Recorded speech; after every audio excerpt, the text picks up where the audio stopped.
l'intérêt de l'entreprise pour l'université est grandissant. C'est culturellement en France quelque chose de nouveau. Cela dit, en Alsace, nous sommes sur un terrain particulier. Nous avons une tradition rhénane, un ADN qui fait que le monde de l'entreprise n'a jamais été compris comme dans certains endroits, comme en hostilité ou en tout cas en étrangeté par rapport à l'université. Alors les arguments clés pour convaincre une entreprise de s'engager sont finalement de 2 ou 3 ordres. Le premier, c'est évidemment la réputation de celui qui va bénéficier de cet engagement, de ce mécénat ou de ces dons. Donc la qualité, la représentativité, le fait que le rayonnement de l'entreprise ou de l'université qui va bénéficier de ça est important. Pour une entreprise, la motivation va être essentiellement de justifier ou de placer ou positionner l'entreprise dans son système social, économique, son environnement. Ça répond à un besoin de responsabilité sociale de l'entreprise. Le deuxième point qui est fondamental, c'est la connexion. Alors non pas forcément entre ce que fait l'entreprise, mais ce sur quoi elle s'engage.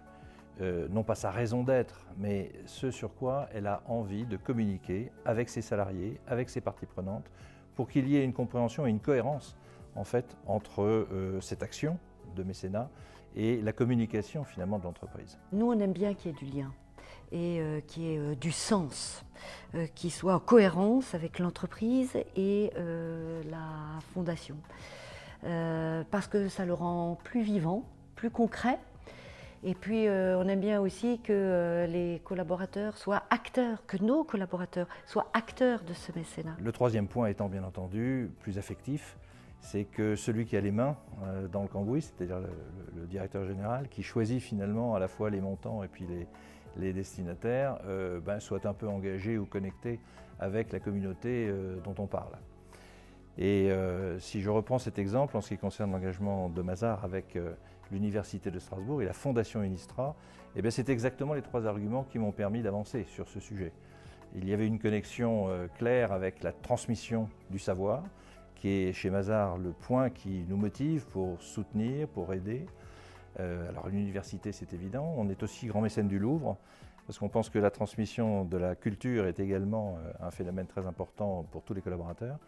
Et puis, je n'oublie pas que je suis né à Strasbourg, que j'ai vécu quelque temps à Strasbourg et que donc mes connexions avec l'Université de Strasbourg compensaient un peu celles de mes amis qui étaient plutôt américains, anglais ou allemands et qui visaient des entités ou des universités de leur propre pays. Aujourd'hui, les entreprises sont effectivement les donateurs qui donnent le plus grand montant.